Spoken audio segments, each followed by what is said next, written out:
The global economy will expand just a little faster than it did last year, up slightly to 3.5% in 2015.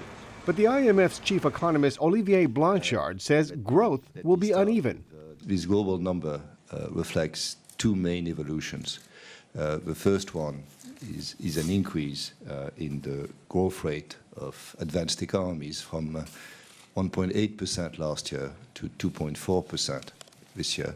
But it is offset by a decrease in the growth rate of emerging market and developing economies.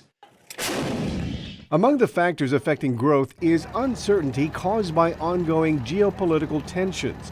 Another is a sharp drop in oil prices.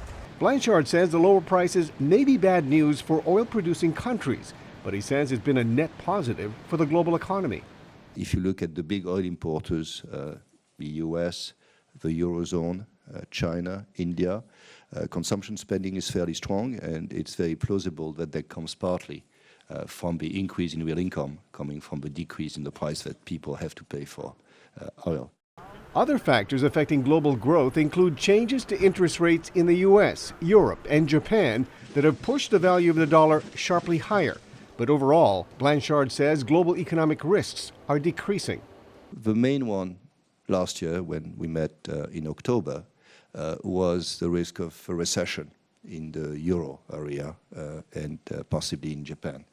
And I think based on the numbers that we now have, the probability of a recession hasn't gone to zero, but it has decreased substantially. The assessment of the global economy comes as top economic officials from around the world gather in Washington for the annual spring meetings of the IMF and World Bank. Arcega, VOA News, Washington.